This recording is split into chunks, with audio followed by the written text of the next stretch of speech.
Hello मेरे प्यारे विद्यार्थियों, कैसे हो आप सभी। मैं रवि रंजन सर स्वागत करता हूं आपका अपने यूट्यूब चैनल इंग्लिश मस्ती रवि के एक बेहतरीन क्लास में।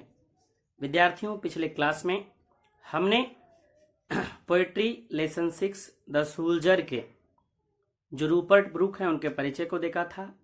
आज के क्लास में हम पढ़ेंगे आपका जो द सोल्जर पोयम है वो। विद्यार्थियों, यदि आप हमारे चैनल पर नए हैं तो चैनल को सब्सक्राइब कीजिए और वीडियो को लाइक करके क्लास को देखना शुरू कीजिए। तो चलिए विद्यार्थियों, हम लोग आज का जो अपना क्लास है द सोल्जर पोयम उसकी शुरुआत करते हैं और देखते हैं कि इस कविता में कवि ने क्या कहा है। तो चलिए देखिए कविता क्या बोल रहा है। सबसे पहले रूपर्ट ब्रूक के बारे में हमने पढ़ लिया था कि रूपर्ट ब्रूक जो हैं वो बार पोइट थे और एक सैनिक भी थे। मतलब कि वो एक कवि के होने के साथ साथ एक सैनिक भी थे और वो अपनी कविताओं के माध्यम से सैनिक जो उनके साथी थे उनका हौसला बढ़ाते थे, देशभक्ति की भावनाओं को वो बढ़ाते थे। तो चलिए क्या बोल रहा है देखते हैं। द सोल्जर, सबसे पहले इनके जो लेखक हैं वो हैं रूपर्ट ब्रूक। बोल रहे हैं, if I should die think only this of me that there's some corner of a foreign field that is for ever England there shall be in that rich earth a richer dust conceal. हमने 4 stanza को पढ़ा। अब इसकी जो meanings है वो सबसे पहले हम देख लेते हैं, उसके बाद हमको हिंदी समझना ज़्यादा आसान होगा।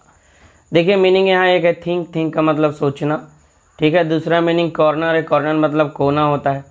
फॉरेन फील्ड मतलब होता है, फॉरेन फील्ड मतलब होता है विदेशी ज़मीन। फॉरेन मतलब क्या होता है, विदेशी, और इसी में अगर ईयर लगा दिए तो फॉरनर, तो जो आदमी है वो हो जाता है, ठीक है। आगे यहाँ देखिए जो है रीचर मतलब बहुत ज़्यादा धनी, और कॉन्सील मतलब होता है छुपा हुआ। डस्ट मतलब क्या होता है, धूल, ठीक है। अब समझते हैं। बोल रहे हैं कवि, इफ़ आई शुड डाई, यदि मैं मर जाऊँ, है ना। कवि क्या बोल रहे हैं, इफ़ आई शुड डाई, यदि मैं मर जाऊँ। मतलब कवि क्या है, एक सैनिक है और सैनिक के दृष्टिकोण से वो बोल रहे हैं कि यदि मैं युद्ध करते करते मर जाऊं, लड़ते लड़ते मर जाऊं, थिंक ओनली दिस ऑफ मी, तो मेरे बारे में केवल इतना ही सोचना। क्या सोचना, क्या बोल रहे हैं, थिंक ओनली दिस ऑफ मी, तो मेरे बारे में केवल इतना ही सोचना। क्या सोचना, that there's some corner of a foreign field that is for ever England there shall be, ठीक है। तो कवि बोल रहे हैं कि यदि मैं लड़ते लड़ते युद्ध में मर जाऊं तो मेरे बारे में इतना ही सोचना कि जहां भी किसी विदेशी जमीन के कोने पर मैं मरूं, जहां भी किसी जमीन पे मैं मरूं। देखिए इतना दूर तक आपको ये जमीन दिख रहा है, तो वो बता रहे हैं जिस किसी जमीन पे जहां मैं मरूं, है ना। मतलब कि जितना दूर जमीन हो, जो भी हो, यदि कोई विदेशी जमीन भी हो, है ना, जहां भी मैं मरूं, है ना, that is for ever England, वो हमेशा हमेशा किसका होगा, इंग्लैंड का होगा। देयर शैल बी, और किसका होगा, इंग्लैंड का ही होगा। मतलब कवि जो है वो इंग्लैंड के प्रति अपना देशभक्ति दिखा रहे हैं। क्यों, क्योंकि कवि जो क्या है, एक वार कवि हैं, एक सैनिक भी हैं। और सैनिक जो आपको ही पता है क्या होता है, सैनिक अपने देश के लिए मर मिटने को तैयार होता है। सैनिक के लिए उसका परिवार बाद में होता है और उसकी जो देश की शक्ति है, देश की जो उसकी भक्ति है, देश के प्रति जो उसका कर्तव्य है वो पहले होता है। एक सैनिक जो है वो अपनी माँ से ज़्यादा, है ना, भारत माँ के लिए प्यार करता है। यदि कोई सैनिक अभी देखते हैं जो बॉर्डर पे लड़ रहा है ना, वो अपना जान देने को तैयार हो जाता है। एक पल भी यह नहीं सोचता कि मेरा परिवार का क्या होगा, मेरा जो भी जगह है उसका क्या होगा, किसी चीज़ के बारे में नहीं सोचता। बस एक ही चीज़ के लिए सोचता है, तो अपने देश की रक्षा के लिए सोचता है, अपने देश का देशभक्ति के लिए सोचता है ना। आज आपको पता है, नहीं पता है, हम आज जिंदा हैं, आप आज जिंदा हैं। यदि अपने घर में हम सुख चैन से बैठ के रात का नींद ले रहे हैं ना, तो कोई हमारे लिए रात के लिए जाग रहा है और हमारे जो बॉर्डर हमारे देश का है उसके चारों तरफ पहरा दे रहा है। तभी हम आज जाके अच्छे चैन की नींद सो पाते हैं। क्यों? क्योंकि ऐसा करने वाला वो एक सैनिक ही होता है जो खुद तो सोता नहीं है, खुद का नींद चैन गवा करके हमारे लिए रक्षा करता है। इसलिए सैनिक का सैल्यूट जो है वो हम सभी को करना चाहिए, है ना। उनका अपमान भी नहीं करना चाहिए। क्यों? क्योंकि वो हैं तभी हम हैं। ठीक है, आगे देखिए क्या बोल रहे हैं। There is for ever England there shall be. तो एक सैनिक के रूप में ये कभी भी सोच रहे हैं कि देखो भाई, हम जहां भी मरेंगे, है ना, मेरे बारे में केवल एक ही चीज सोचना कि जो भी जमीन होगा, चाहे वो विदेशी हो या देशी हो, वो जमीन किसका होगा? इंग्लैंड का होगा। In that rich earth a richer dust conceal. और ये जो इंग्लैंड की धरती है, ये एक बहुत ही सुखी, संपन्न, समृद्ध धरती है। रिच मतलब क्या होता है? अमीर। तो रिच मतलब यहाँ अमीर से नहीं जाइए, अमीर आदमी होता है ना। लेकिन यदि धरती अमीर है तो धरती क्या? सुखी, संपन्न है, अच्छा अन्न पैदा करने वाली है ना। देखिए, धरती दो तीन तरह का होता है। एक धरती बंजर होता है, उससे भी काम लिया जा सकता है। लेकिन एक धरती क्या होता है? प्रोडक्टिव फील्ड होता है, जहाँ से हमको अनाज मिलता है, जिसको हम खाते हैं। तो वो क्या है? समृद्ध धरती है। तो वही कवि बता रहे हैं, in that rich earth richer dust concealed. और ये जो समृद्ध धरती है, ये जो सुंदर धरती है, इसके अंदर, है ना, ये रिच तो धरती है ही, इसके अंदर इसका जो धूल है, ये देखिए धूल, ये क्या है? उससे भी ज्यादा क्या है? सुखी संपन्न है। और ये धरती के अंदर क्या है? एक सुखी संपन्न जो डस्ट है वो छिपा हुआ है। काउंसिल मतलब क्या हुआ? छिपा हुआ होना। ठीक है, अब देखिए नेक्स्ट स्लाइड में कवि क्या कहा। देखिए विद्यार्थियों, आगे क्या कह रहे हैं कवि, है ना। पिछले में तो कितना अच्छा बात बोले, आगे देखिए। ये कवि जो है वो देशभक्त कवि हैं, मतलब सैनिक हैं, तो बात भी उसी तरह के करेंगे, है ना। आगे देखिए क्या बोल रहे हैं। ए डस्ट, पीछे डस्ट के बारे में बताए थे कि वो जो डस्ट है बहुत ही क्या है? सुखी, संपन्न है, अमीर है ना, समृद्ध है। आगे देखिए क्या बोल रहे हैं। ए dust whom England bore, saved, made aware, gave once her flower to love, her ways to roam, a body of England's breathing English air।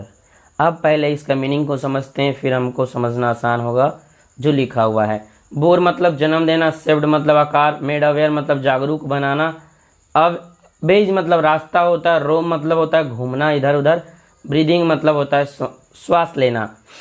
ये जो है वो ब्रीदिंग है, तो श्वास लेना। वैसे ब्रीदिंग की प्रक्रिया काफ़ी लंबी होती है। ठीक है, देखिए क्या बोल रहा है। ए डस्ट whom इंग्लैंड बोर। अब उसी डस्ट का बारे में कवि जो है वो बता रहे हैं कि यह जो डस्ट है, यह जो धूल है, उसी कण से ये जो इंग्लैंड है, ये देखिए यहाँ इंग्लैंड आपको यूनाइटेड किंगडम दिख रहा है, ये बना है ना। ए डस्ट whom इंग्लैंड बोर, यह वही डस्ट है बाबू, यह वही डस्ट है जिसको क्या किया? जिसने इंग्लैंड को बनाया, है ना। यह वही धूल है जिससे इंग्लैंड बना है, या जिसने इंग्लैंड को बनाया है ना। देखिए यही आपका यूनाइटेड किंगडम है। आगे क्या बता रहे हैं। सेव्ड, मेड अवेयर, है ना, जिसने इस इंग्लैंड के धरती को आकार दिया है, शेप दिया है, और मेड अवेयर, जिसने जागरूक बनाया है ना। इसी धरती पर हम लोग जन्मे, यही जो है वो इंग्लैंड का निर्माण करवाया, इसी के धरती का धूल से इंग्लैंड बना, और वही हमको क्या किया? वही धूल से इंग्लैंड को आकार दिया गया, और यही जो धूल है, यही जो कण है, वो हमको जागरूक बनाया। Gave once her flower to love, her ways to roam. बोल रहा है कि दिया, क्या दिया? Once her flower to love, उसने, ये जो इंग्लैंड की धरती है, इसने अपने फूल को, है ना, हमें प्यार करने के लिए दिया, है ना। धरती पर ही तो फूल उगता है। आगे देखिए बोल रहा है हर वेज टू रोम, और इसने अपने रास्ता दिया। ये जो इंग्लैंड की धरती है, इसने रास्ता दिया ताकि हम उस रास्ते पे घूम सकें, चल सकें, है ना। हम भी अपने देश भारत के बारे में कुछ इसी तरीके से भावना रखें तो ज़्यादा अच्छा है ना। कि ये जो धरती है, इसी पे हम रहते हैं, हमारा देश यह भारत है ना। और हमारा भी इस देश के प्रति कुछ कर्तव्य, कुछ चिंताएं बनती है, ज़रूर बनती है, क्योंकि जिस तरीके से कवि बता रहे हैं वो सारा तरीका ही तो हमारे देश पे भी लागू होता है। हम भी उसी मिट्टी के बने हुए हैं, इसी भारत माँ से हम भी पैदा लिए, है ना।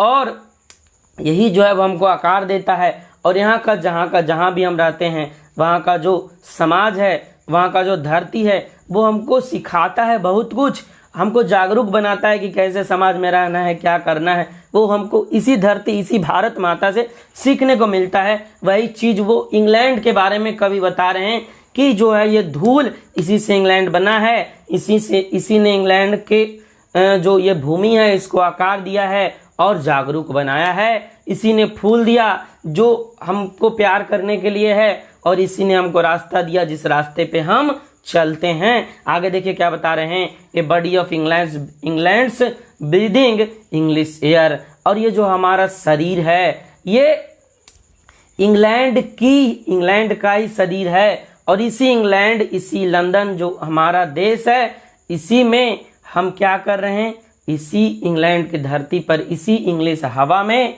हम श्वास ले रहे हैं, है ना। यही देखिए धूल है, यही हमारा फूल है जिससे हम प्यार करते हैं। आगे देखिए क्या बता रहे हैं, वही कि यही इंग्लिश धरती है, यही इंग्लैंड की भूमि है जहां हम क्या करते हैं, श्वास लेते हैं। हम भी बोल सकते हैं यही हमारा भारत देश है, जिस देश के अंदर हम खुशी खुशी अच्छे से रहते हैं, और इसी देश के अंदर हम श्वास लेते हैं। और हम बहुत खुश नसीब अपने आप को मानते हैं कि हम भारत जैसे देश में पैदा हुए, जहां बहुत सारे वीर सपूत जन्म लिए जो हमारे लिए लड़ के गए, और आज हमारे लिए इतना सुंदर देश बनाया ताकि हम इस देश में आज कितना सुखी पूर्वक, चैन पूर्वक रहते हैं। ठीक है, आगे देखिए क्या बता रहे हैं स्लाइड में कवि जो है।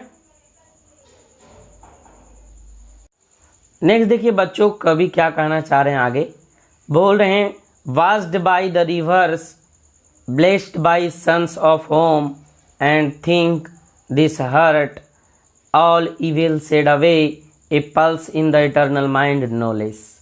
आगे पढ़िए। सबसे पहले मीनिंग देखते हैं। वास्ड मतलब होता है नहाना या धोना, रिवर मतलब नदियाँ, ब्लेस्ड मतलब आशीर्वाद देना, थिंक मतलब सोचना, हर्ट मतलब होता है हृदय, इविल मतलब होता है बुराई, सेड अवे मतलब होता है दूर हो जाना, पल्स मतलब होता है मनोभाव या फिर स्पंदन, है ना। जो हमारा यहाँ पे देखिए, यहाँ पे एक नस होता है, वो ऐसे धक धक धक धक थोड़ा सा करता है, उसको पल्स बोलते हैं, है ना। यहाँ हाथ में भी होता है और हार्ट में तो होता ही है ना। आगे देखिए, इटर्नल माइंड मतलब होता है दिमाग के अंदर, मतलब शाश्वत माइंड होता है। इटर्नल मतलब शाश्वत होता है, हमेशा के लिए। नो लेस मतलब कम नहीं। ठीक है, वर्ड हम देख लिए सारा। आगे बढ़ते हैं फिर देखिए क्या बोल रहे हैं कवि, वास्ड बाय रिवर्स। अब देखिए पिछले जो हम स्लाइड में चर्चा किए थे उसी के बारे में आगे पढ़िए। बोल रहा है क्या कि इसी इंग्लिश हवा में हम सांस लेते हैं, वास्ड बाय द रिवर्स, और यहाँ ही की जो नदियाँ हैं उससे हम क्या करते हैं, इस यहाँ की जो नदियाँ हैं वही हमको नहाता है, उसी से हम नहाते हैं। Blessed by suns of home, और यहाँ का जो सूर्य है ना, वह हमको आशीर्वाद देता है, हमारे घरों में रोशनी देता है, प्रकाश देता है। सूर्य का काम तो वही है।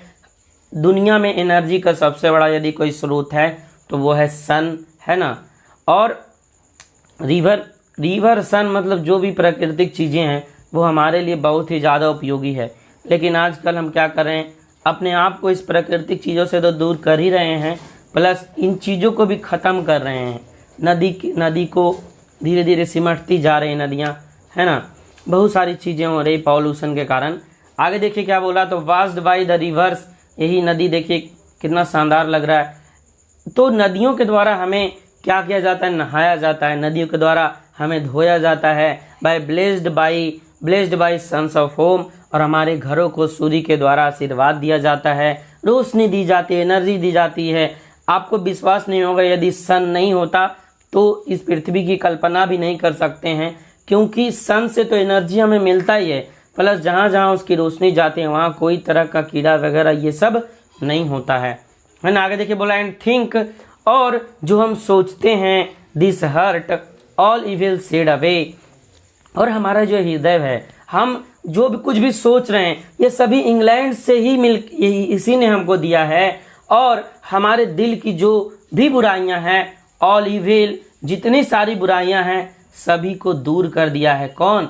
इंग्लैंड का जो यहाँ का नदी है वो हमारे शरीर को नहाता है, धोता है। यहाँ का सन से हमें एनर्जी मिलता है, और हम यहीं की हवा में सोचते हैं, श्वास लेते हैं। तो सब मिलके क्या किया है, हमारे शरीर के अंदर जितना भी बुराई है ना, उसको क्या किया, शेड अवे कर दिया, दूर कर दिया। देखिए यहाँ प्योर हार्ट आपको दिख रहा होगा, एकदम ऐसा चमकता हुआ ऐसे हाथ में जो है ना, तो वो दिल से दिमाग से क्या हुआ है, जो भी इवेल है, जितना भी इवेल चीज है, बुराइयां है जो भी, वो दूर हो गया है। शेड अवे मतलब दूर हो जाना। आगे देखिए, a pulse in eternal mind no less, और हमारे जो शाश्वत मन में, शाश्वत दिमाग में, जो हमारे मन के अंदर देखिए जो भावनाएं हैं, जो स्पंदन है, जो मनोवृत्ति है, जो मनोभाव है इस देश के लिए, है ना, वो कभी कम नहीं होने वाला। और हमारा भी अपने देश भारत के लिए जो प्यार है वो कभी कम नहीं होगा, क्योंकि हम भी इसी धरती में जन्म लिए, यहीं पले बढ़ रहे हैं और यहीं फिर हम मर जाएंगे, है ना। तो हमारा भी कर्तव्य अपने देश के लिए तो जरूर बनता है ना, इस भारत माता के लिए जरूर बनता है, जिसको जहां हम आज लोग रह रहे हैं उसके लिए कितने लोग अपनी जान तक दे दिए, और उस जरा सा भी परवाह नहीं किए क्या कि मेरा क्या होगा, मेरा परिवार का क्या होगा, है ना। वो बिना कुछ सोचे समझे हमारे लिए जान दिए, है ना। तो हमारा भी कर्तव्य, अगर हम देश में रक्षा नहीं कर सकते हैं तो देश के अंदर रह के भी रक्षा कर सकते हैं। बहुत सारी ऐसी चीज़ें हैं जिसको हम सुधार सकते हैं, है ना। आगे बढ़ते हैं। देखिए कवि क्या बोल रहे हैं, यहाँ देखिए एक सन का भी नीचे पिक्चर लिए, वो दिख नहीं पाया था आपको। नेक्स्ट देखिए बाबू, आगे पढ़ते हैं हम लोग। आगे क्या बोल रहा, क्या आगे कवि क्या बताना चाह रहे हैं आपको, gives somewhere back the thoughts by England given her sights and sounds, dreams happy as her day and laughter learnt of friends and gentleness in hearts at peace under and English heaven। आगे देखिए, इस जो line है, ये जो stanza है, इसको हम देख रहे हैं। इसमें कवि जो है उनकी मृत्यु हो गई है, वो अपने आप को ऐसा मान लेते हैं कि मेरी मृत्यु हो गई है, और वो जो कवि हैं वो इंग्लिश हेवन यानी इंग्लैंड के स्वर्ग में पहुंच गए हैं, है ना। उसके बाद जो है वो कवि क्या बताना आपको चाह रहे हैं वो देखिए, और एक पिक्चर हमने जो लिया है उसका मतलब भी आपको समझाएंगे। थोड़ा सा ये पिक्चर बहुत मतलब बता रहा है, थोड़ा सा अच्छा लगेगा, है ना। एक आपको भी पता होना चाहिए, एक जो पिक्चर है वो जितना वर्ड लिखा गया ना उससे ज़्यादा कुछ बोल सकता है ना, बशर्ते समझने वाले का माइंड होना चाहिए। नेक्स्ट देखिए क्या बता रहा, पहले तो मीनिंग देख लेते हैं। थाउट मतलब क्या होता है, सोच, गिवन मतलब दिया, साइट मतलब दृश्य, साउंड मतलब आवाज, ड्रीम्स मतलब सपने, लर्न्स मतलब सिखाया, जेंटलनेस मतलब होता है नेकी, है ना, या फिर बोल सकते हैं अच्छाई, पीस मतलब क्या हो गया, शांति, और हेवन मतलब होता है स्वर्ग। आगे देखिए क्या बोल रहा, gives somewhere back the thoughts by England given. अब बोला कि इंग्लैंड जो है वो हमें जो कुछ भी दिया है ना, उन सारी विचारों को हम, उन सारी विचारों पे एक बार फिर से जाते हैं, बैक फिर से पहुंचते हैं। Somewhere back the thought bye England given मतलब इंग्लैंड के द्वारा जो हमें क्या दिया गया, इंग्लैंड के द्वारा जो हमें विचार दिए गए, जो अच्छी अच्छी चीजें दी गई, जो सोच हमारे दिमाग को दिया गया, है ना, वो उसके बारे में हम बात करते हैं, उसकी ओर हम बढ़ते हैं, उसके बारे में हम फिर से सोचते हैं। आपको भी पता है, कोई जब बच्चा जन्म लेता है तो उसके दिमाग में कुछ नहीं होता है, वो जैसे जैसे लोगों को देखता है, आसपास के क्षेत्र को देखता है, उसी तरीके से वो अपने आप को ढालता है, समझता है ना। देखते होंगे आप, कोई बच्चा होगा तो वो सबसे पहले ऐसे खाली सब चीज को देखेगा, क्या है, क्या हो रहा है ना। आपको लगता होगा बच्चा हर एक चीज को मुंह में क्यों लेता है, तो वो टेस्ट करके देखता है कैसा लगता है, क्या है ना। कभी कभी कुछ ऐसा चीज ले लेता है जो बहुत कड़वा होता है, तो उसका एक्सप्रेशन देखिएगा कितना मस्त होता है ना। तो वो बच्चा धीरे धीरे धीरे धीरे ढालता है अपने आप को इस कंडीशन के अनुसार, इस समाज के अनुसार, इस धरती के अनुसार, और यही धरती का सोच उसके दिमाग में जाता है, फिर जाके वो एक आदमी बनता है जिसमें सोच किसका होता है, तो इसी धरती का होता है ना। आगे पढ़िए क्या बोल रहे हैं, gives somewhere back the thoughts by England given. चलिए हम उस विचारों पर फिर से चलते हैं जो इंग्लैंड ने हमको दिया है ना। क्या दिया आगे देखिए, हर साइट्स एंड साउंड्स, उसके जो दृश्य हैं, उसकी जो आवाजें हैं, है ना, सभी जगह की प्राकृतिक दृश्य होती हैं, सभी जगह के कुछ ना कुछ खूबियां होती है, सभी जगह कुछ ना कुछ आवाज होता है ना। तो वही बता रहे हैं कभी कि अब चलिए उस सोच की ओर बढ़ते हैं जो इंग्लैंड हमको दिया है ना। यहाँ की जो दृश्य है, यहाँ का जो साउंड है, यहाँ की जो आवाजें हैं, dreams happy as her day, और जो हमको सपने दिखाएं और हमारे दिन को जो है वो खुश रखा, अच्छे तरीके से रखा।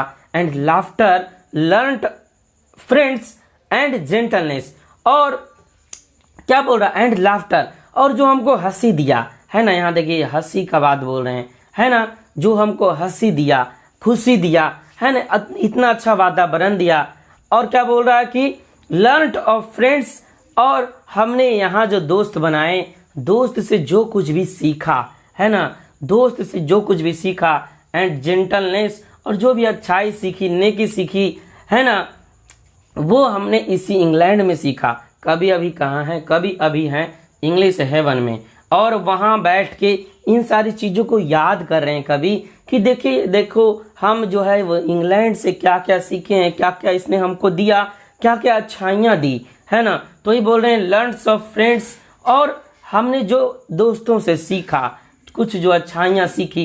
ये देखिए जेंटलनेस का एक पिक्चर लिए हैं, एक वृद्ध व्यक्ति है जो एक पेड़ और उसमें जो मिट्टी है वो एक बच्चे के हाथ में दे रहा है। इसका अर्थ आप समझ रहे हैं, है ना। ये जो हाथ है वो हमारे पूर्वजों का है, हमारे माता पिता का है, हमारे दादा दादी का है, और ये हमारा हाथ है ना, जिसमें वो संस्कार संस्कृति जो वो सीखे हैं, जो उनकी विचार है, जो उनकी परंपराएं हैं, अच्छी हो चाहे थोड़ा सा कुछ बुरा भी होता है, लेकिन बड़े जो लोग हैं वो हम लोग के लिए अच्छा ही सोचते हैं।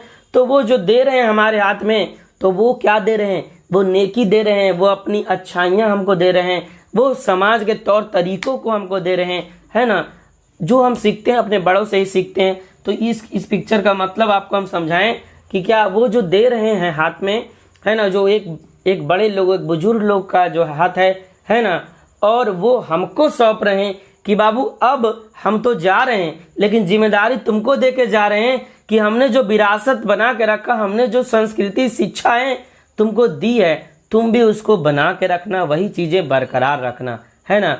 लेकिन आपको भी पता है अभी कितने लोग बरकरार रख पा रहे हैं, है ना, वो आप अपने समाज में भी देखते हैं।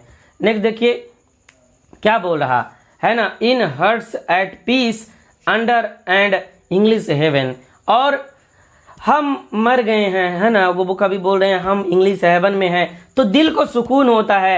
इन हर्ट एट पीस, तो दिल में अच्छा लगता है। देखिए जो इन हर्ट पीस का एक हम इमेज भी लिए हैं, तो दिल में अच्छा लगता है, सुकून महसूस होता है। क्या इस इंग्लिश हेवन में आकर के, कि ये जो इंग्लैंड की धरती है इसने हमको कितना कुछ दिया, कितनी अच्छाइयाँ दी, है ना, फिर हम स्वर्ग में, इंग्लिश स्वर्ग में पहुँचे। तो यही सोच सोच के थोड़ा सा अच्छा लगता है कि हम अपने आप को कभी खुश नसीब मानते हैं कि हम उस इंग्लैंड जैसे धरती में पैदा हुए जो हमको इतने सारी चीज़ों को दिया। ठीक है, तो ये जो कविता था एक तरह से समझिए वो पैट्रियोटिज्म पे आधारित कविता है, देशभक्ति पे आधारित कविता है। और इस कविता के माध्यम से कवि जो हैं वो उस समय जो युद्ध हो रहा था उस समय अपने साथियों के हौसलों को बढ़ाने के लिए, उनको इनकरेज करने के लिए ये जो कविताएं हैं वो कवि जो है लिखे हैं। और कभी ये जो कविताएं लिखे वो आज भी हमको पढ़ के अच्छा लगा, क्योंकि इस कविता में बहुत कुछ ऐसा चीज़ें बताई गई है जो हम आपसे भी रिलेट करती है और हमारे धरती से भी रिलेट उतना ही ज़्यादा करती है। प्यारे विद्यार्थियों, आई होप आपको क्लास अच्छा लगा होगा। क्लास अच्छा लगा तो आप लोग क्लास को लाइक कीजिए, और चैनल पर यदि पहली बार आए हैं तो सब्सक्राइब कीजिए, और अपने दोस्तों के पास शेयर जरूर कीजिए। यदि अभी तक आप फ्री PDF पाने के लिए हमारे जो इंग्लिश और हिंदी बुक है उसका, यदि आप हमारे टेलीग्राम चैनल से नहीं जुड़े हैं तो टेलीग्राम चैनल से जुड़िए। टेलीग्राम चैनल है इंग्लिश मस्ती रवि, और एक और टेलीग्राम चैनल है बिहार बोर्ड 12th ऑफिशियल 2024। तो आप जो है वो हमारे इन दोनों टेलीग्राम चैनल से जुड़ जाइए, आपको वहाँ हिंदी और इंग्लिश किताब का PDF फ्री मिलेगा। तब तक के लिए जय हिंद, वंदे मातरम। आप लोग खुश रहें, तंदुरुस्त रहें, मस्त रहें। क्लास अच्छा लगा तो कमेंट बॉक्स में अपना कमेंट जरूर डालें। ठीक है, गुड नाइट, बाय बाय।